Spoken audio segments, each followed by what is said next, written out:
കാപ്പി.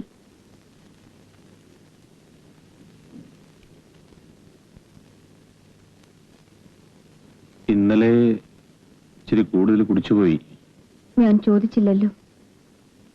ചിലർക്ക് അമ്പലത്തിലെ തീർത്ഥമാണ് ഇഷ്ടം, മറ്റു ചിലർക്ക് ചാരായത്തോടാണ് പ്രിയം.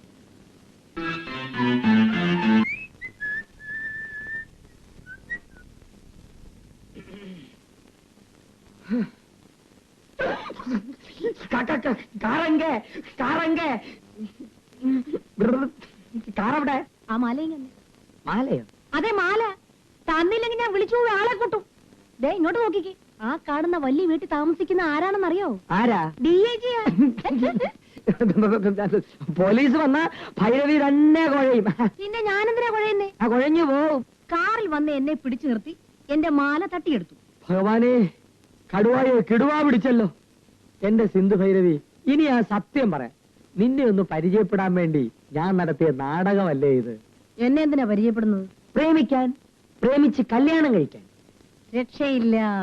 എന്തേ? ആദ്യത്തെ ചാൻസിൽ ആരും ജയിക്കാൻ ഞാൻ സമ്മതിക്കില്ല. എന്നാ ഞാൻ സെപ്റ്റംബറിൽ നോക്കാം.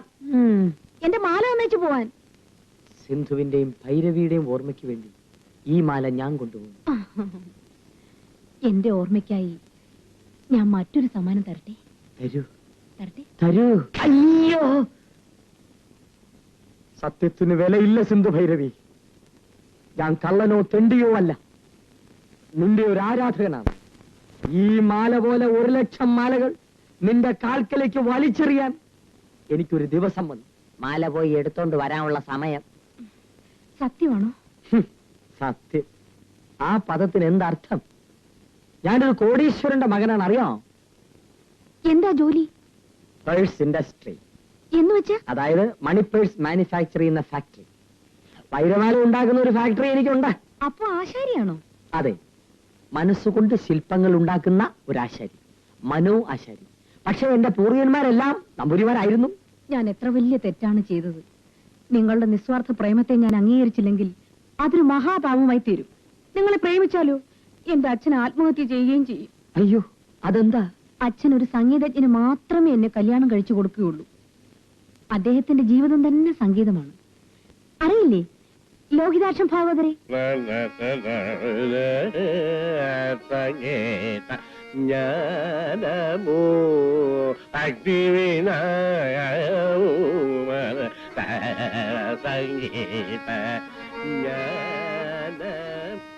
അച്ഛൻ എന്നെ വിളിച്ചോ? നീ ഇതുവരെ എവിടെയായിരുന്നു മോളെ?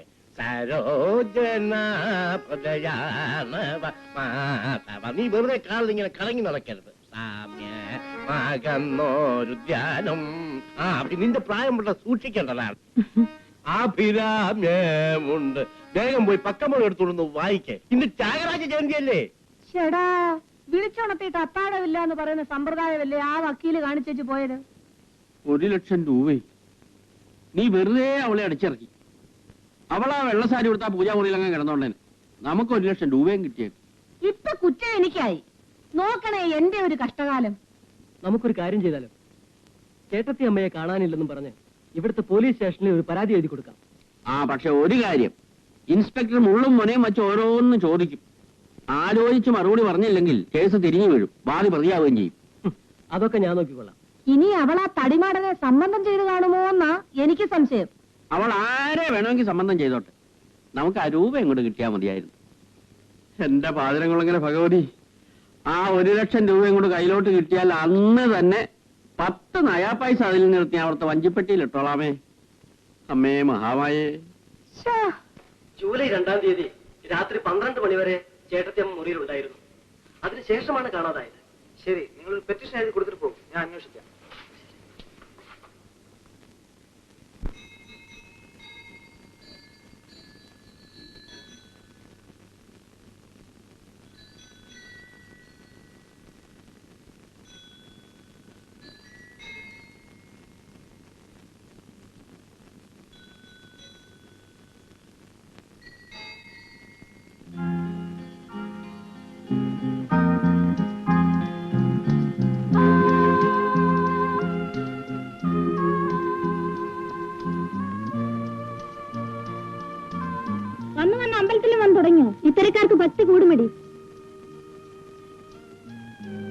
ഇവളിവിടെ എങ്ങനെ പതിവായി വന്നാൽ പകുതി ഇറങ്ങിപ്പോയെന്ന് വരും.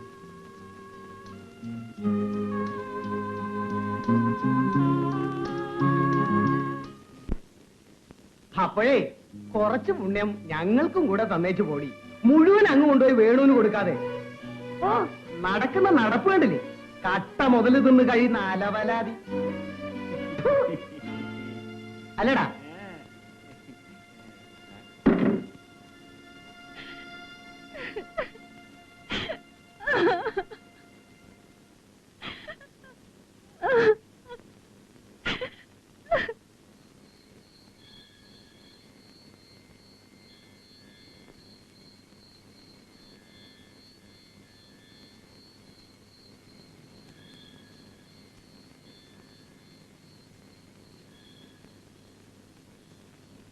നീ ഉറങ്ങിയില്ലേ? ഞാനൊരു കാര്യം പറയാൻ കാത്തു നിന്നല്ലേ.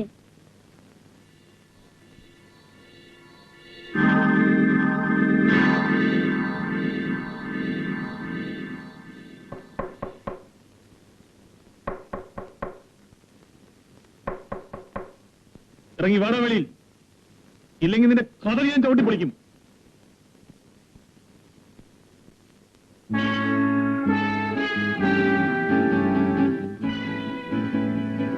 നീ പെണ്ണുങ്ങളെ കണ്ട കമന്റ് അടിക്കും അല്ലേ? നിന്റെ നാവ് ഞാനൊന്ന് പിടിതെടുക്കും.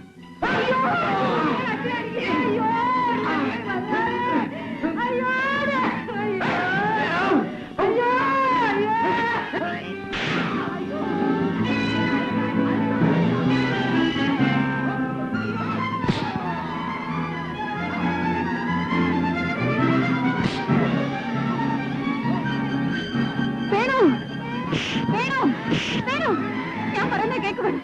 അയാൾ അടിക്കരുത്, അടിക്കരുതെന്നല്ലേ പറഞ്ഞത്. വേണു, വേണു, വേണു, വേണു.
ഞാൻ നിങ്ങളെ തിരിച്ചടിച്ചില്ല.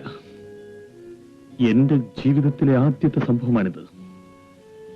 എന്നെ തല്ലാനുയർന്ന ഒരു കൈകളും പിന്നീട് ഉയർന്നിട്ടില്ല. പക്ഷേ ഇന്നലെ വരെ എന്നെ കണ്ടാൽ ഈ തെരുവിലെ ഓരോ മനുഷ്യനും ഭയന്ന് വിറയ്ക്കുമായിരുന്നു. അത്രയും പേരുടെ മുൻപിൽ വെച്ച് ഒരു സ്ത്രീയുടെ തല്ലും വാങ്ങി ഞാൻ അനങ്ങാതെ നിന്നു. നാളെ മുതൽ അവരെന്നെ കണ്ടാൽ കാർക്കിച്ച് തുപ്പും. ഞാൻ വെറുമൊരു ഭീരുവായില്ലേ അവരുടെ കണ്ണിൽ. അഭയം തന്നതിന് നിങ്ങൾ എനിക്ക് തന്ന ശിക്ഷ അസലായി.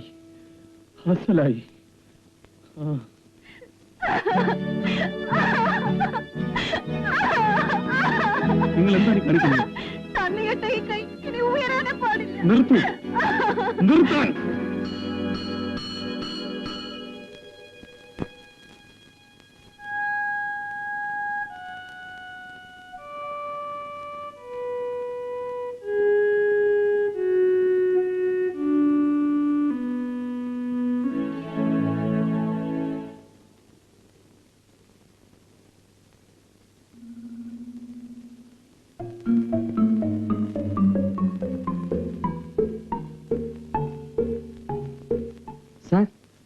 തീപ്പെട്ടി ഉണ്ടോ സാർ? ആരോഗ്യപരമായ കാരണങ്ങളാൽ ഞാനൊന്നും കൊണ്ടു നടക്കാറില്ല. ആരോഗ്യപരമായിട്ട് അങ്ങ് ക്ഷമിച്ചേക്കണം. എടാ മെലിഞ്ഞ കള്ള.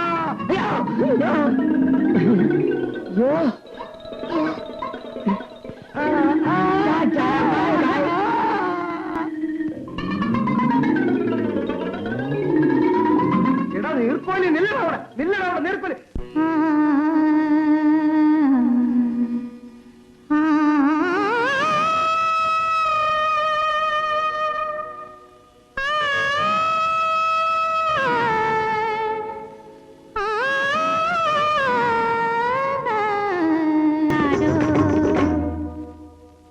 ഞങ്ങൾക്ക് അവള് വെറും മരുമോളായിരുന്നില്ല, മകള് തന്നെയായിരുന്നു.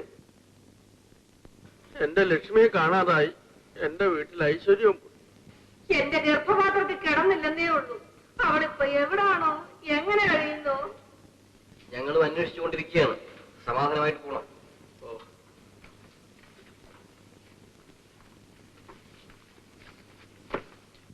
എനിക്കൊരു സംശയം തോന്നുന്നു. എന്താണ്? പറയൂ.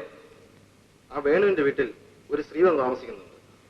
ഏതോ വലിയ വീട്ടിൽ നിന്നും തട്ടിക്കൊണ്ട് വന്നു എന്നാണ് ആ സൈക്കിൾ ഷോപ്പാരനും മറ്റും പറയുന്നത്. ഹസ്തരേഖാശാസ്ത്രം, പഴയ ജ്യോത്സ്യങ്ങൾ, സ്റ്റീൽ പാത്രം. ഹസ്തരേഖാശാസ്ത്രം നല്ല മുഖമേ ഇങ്ങനെ ഇരുന്നാൽ ഹസ്തം എങ്ങനെ ഇരിക്കും? ആ കൈയൊന്ന് നീട്ടും. അയ്യോ, ഞാൻ കഥ തുറക്കത്തില്ല. നിങ്ങൾ ചെറുപ്പക്കാരനല്ലേ, ചെറുപ്പക്കാരെ വിശ്വസിക്കരുന്ന്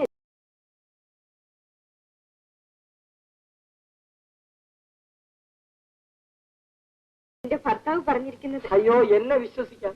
ഞാനാണ് ഹസ്തരേഖാ വിദഗ്ധൻ പ്രൊഫസർ കുട്ടപ്പ ശാസ്ത്രി. ഇദ്ദേഹത്തെ ആർക്കും വിശ്വസിക്കാം. ഉണ്ണിമേരി, ജയഭാരതി, ശ്രീലത തുടങ്ങിയ സകല സിനിമാ നടികളുടെയും കൈനോക്കി ഞാൻ ഫലം പറഞ്ഞിട്ടുണ്ട്. അവരോട് ഒരുമിച്ച് ഫോട്ടോയും ഞാൻ എടുത്തിട്ടുണ്ട്. അതെയോ? അയ്യോ, എങ്കിൽ എന്റെ കൈയും കൂടെ ഒന്ന് നോക്കിക്കേ. പക്ഷെ ഞാൻ കഥ തുറക്കത്തില്ല. എനിക്ക് കഥകല്ല ആവശ്യം, കൈയാണ്. ഞാൻ നിങ്ങളുടെ മുഖത്തും നോക്കത്തില്ല. നിങ്ങൾ ചെറുപ്പക്കാരനല്ലേ. മുഖത്ത് നോക്കാതിരിക്കുന്നതാണ് എനിക്ക് സൗകര്യം. നീട്ടു, ഇതാ നീട്ടു. സുന്ദരി രേഖ ഉള്ളതിനാൽ സുന്ദരിമാരിൽ സുന്ദരി, ബ്യൂട്ടിഫുൾസ് ഓഫ് ദ ബ്യൂട്ടിഫുൾസ്. ഭർത്തരേഖയിൽ ഒരു പിളർപ്പുള്ളതിനാൽ വിളർച്ച ബാധിച്ച വയസ്സനായിരിക്കും ഭർത്താവ്. ഭർത്താവ് വയസ്സനായിരുന്നാൽ എന്ത്? ഭാര്യയെ സ്വർണത്തിൽ മുക്കിയില്ലേ? ഭർത്തോ വൃദ്ധസ്യ ഭാര്യയോ കാഞ്ചന സ്നാനസ്യ.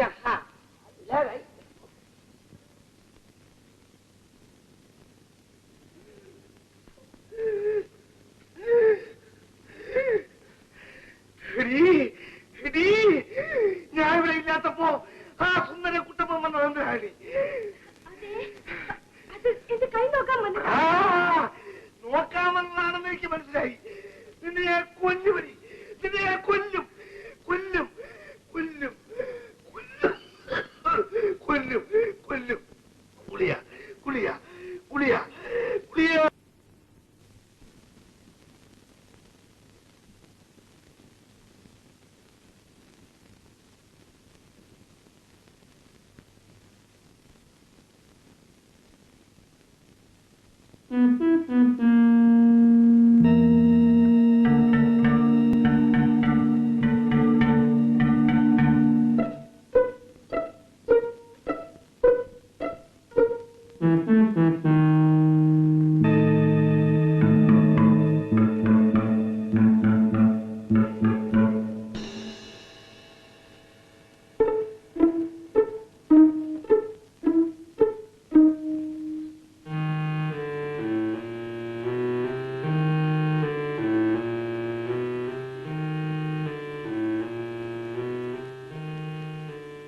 വേണു, നിന്നോടൊപ്പം താമസിക്കുന്ന സ്ത്രീ ഇവരാണോ? അതെ. ക്ഷമിക്കണം, ഞാനൊരു കേസ് അന്വേഷണത്തിന് വന്നതാണ്. എനിക്ക് നിങ്ങളോട് ചില സംശയങ്ങൾ ചോദിക്കാനുണ്ട്.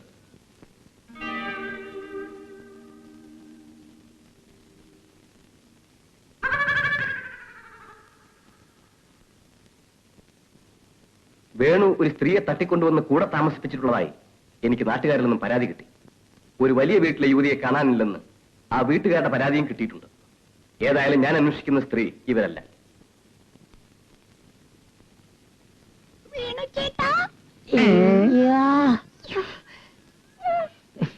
അയ്യോ,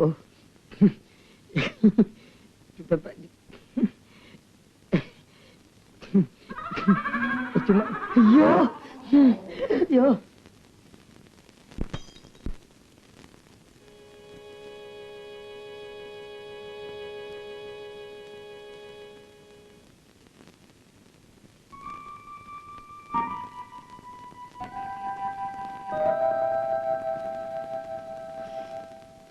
ഇപ്പൊ എനിക്ക് മനസ്സിലായി, ഇൻസ്പെക്ടർ എന്നെ അന്വേഷിച്ചു വന്നതല്ല, കള്ളനെ അന്വേഷിച്ചാണെന്ന്. അയ്യോ ചേച്ചി, ഇത് ഞാൻ കല്യാണം കഴിക്കാൻ പോണ പെണ്ണിന് വാങ്ങിച്ചതാ. അല്ലേ അല്ലേ?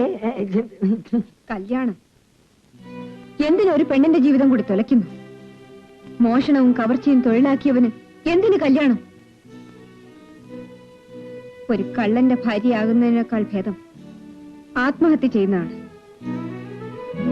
കൂലിവേല ചെയ്യുന്ന ഭർത്താവിനോടൊപ്പം പട്ടിണി കിടക്കാൻ ഒരു ഭാര്യ തയ്യാറാകും. കട്ട മുതൽ കൊണ്ട് തീർക്കുന്ന മാളികയേക്കാൾ അധ്വാനിച്ചുണ്ടാക്കുന്ന കുടിലായിരിക്കും അവൾ മോഹിക്കുക. ചേച്ചി, ഞാൻ കള്ളനായതല്ല, എന്നെ നാട്ടുകാർ കള്ളനാക്കിയതാണ്. എന്റെ 10ാമത്തെ വയസ്സിൽ വിശപ്പ് സഹിക്കാനാവാതെ ഒരു ചായപ്പീടിയിൽ നിന്നും 4 പരിപ്പുവട ഞാൻ മോഷ്ടിച്ചു തിന്നു. ചായക്കടക്കാരൻ എന്നെ തല്ലി. കണ്ടുനിന്ന പോലീസുകാരൻ എന്നെ പോലീസ് സ്റ്റേഷനിലേക്ക് പിടിച്ചോണ്ടുപോയി. അന്ന് ആ കച്ചവടക്കാരൻ എന്റെ ചെറിയ തെറ്റിന് മാപ്പ് തന്നിരുന്നെങ്കിൽ ഒരുപക്ഷെ പിന്നീട് ഒരിക്കലും ഞാൻ മോഷ്ടിക്കുമായിരുന്നില്ല. ഞാനൊരു കള്ളനുമാകില്ലായിരുന്നു. ഞാനൊരു കള്ളനാകില്ലായിരുന്നു ചേച്ചി, കള്ളനാകില്ലായിരുന്നു. ചെളിയിൽ വീണുപോയെന്ന് കരുതി അതിൽ നീന്തണമെന്നുണ്ടോ? മോഷണം നിർത്തി നേർവഴിക്ക് വന്നതിന് ശേഷം വിവാഹത്തെപ്പറ്റി ചിന്തിച്ചാൽ മതി. അതാണ് ആണത്തം.